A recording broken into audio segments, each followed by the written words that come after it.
BJP. നേതാവും മഹാരാഷ്ട്ര തുറമുഖ fisheries മന്ത്രിയുമായ നിതേഷ് റാണയുടെ വിദ്വേഷ പരാമർശമാണ് ഇപ്പോൾ കേരളത്തിൽ ചർച്ചാ വിഷയം. കേരളത്തെ അദ്ദേഹം മിനി പാകിസ്ഥാൻ എന്നാണ് വിളിച്ചിരിക്കുന്നത്. ഈ പ്രയോഗം ആദ്യമായിട്ടല്ല കേരളത്തിനെതിരെ വരുന്നത്. മുമ്പും ബി.ജെ.പി. നേതാക്കൾ കേരളത്തെ ഉന്നമിച്ചിട്ടുണ്ട്.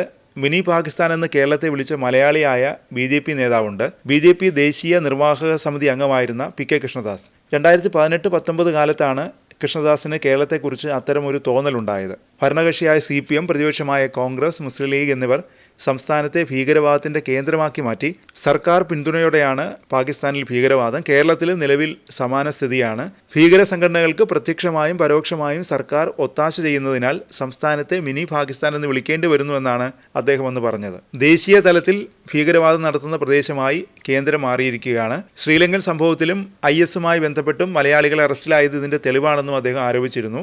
മറ്റ് സംസ്ഥാനങ്ങളിൽ ഭീകരവിരുദ്ധ സേനയുടെ പ്രവർത്തനം സജീവമാണെങ്കിലും കേരളത്തിൽ നിർജ്ജീവമാണ്. രാജ്യത്ത് നടന്ന വിവിധ സ്ഫോടനങ്ങളിൽ പങ്കുള്ള മലയാളികൾക്കെതിരെ നടപടിയെടുക്കാൻ കേരള പോലീസ് തയ്യാറായിട്ടില്ലെന്നും അദ്ദേഹം വിമർശിച്ചിരുന്നു. ഇതിനെതിരെ വ്യാപക പ്രതിഷേധങ്ങൾ ഉണ്ടായെങ്കിലും കേരളത്തെക്കുറിച്ച് ബി.ജെ.പിക്കാർ ആ പ്രയോഗം അങ്ങനെ തന്നെ തുടർന്നു. 2019-ലും 2020-ലും അമിത്ഷാ തന്നെ ഇത് വ്യക്തമാക്കി.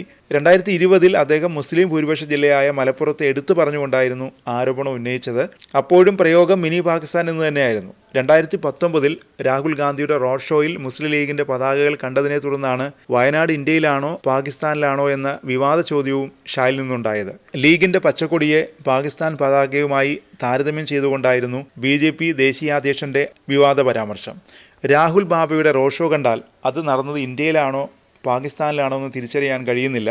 അത്തരമൊരു സീറ്റാണ് രണ്ടാം മണ്ഡലമായി കോൺഗ്രസ് അധ്യക്ഷൻ തിരഞ്ഞെടുത്തിരിക്കുന്നത്. രാഹുലും സുശീൽ കുമാർ ഷിൻഡെയും P. ചിദംബരവും ഹിന്ദുത്വ ഭീകരതയെക്കുറിച്ച് ആവർത്തിച്ച് പറഞ്ഞ് ഹൈന്ദവ സമൂഹത്തെ മുഴുവൻ അവമാനിക്കുകയാണെന്നായിരുന്നു അന്ന് അമിത്ഷായുടെ ആരോപണം. സമാനമായ പ്രസ്താവനയാണ് റാണയും നടത്തിയത്. കേരളം ഒരു മിനി പാകിസ്ഥാൻ തന്നെയാണ്. അതുകൊണ്ടാണ് രാഹുൽ ഗാന്ധിയും സഹോദരി പ്രിയങ്കയും അവിടെ നിന്ന് തെരഞ്ഞെടുക്കപ്പെട്ടത്.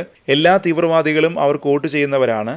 ഞാൻ സത്യമാണ് പറയുന്നത്. തീവ്രവാദികളുടെ പിന്തുണയോടെ മാത്രമാണ് ഇക്കൂട്ടർ MP-മാരാകുന്നത് എന്നാണ് റാണയുടെ വാക്കുകൾ. ചുരുക്കത്തിൽ റാണയുടെ പ്രസ്താവനയുടെ വേരുകൾ ഈ പറഞ്ഞവയാണെന്നാണ് അർത്ഥമാക്കുന്നത്.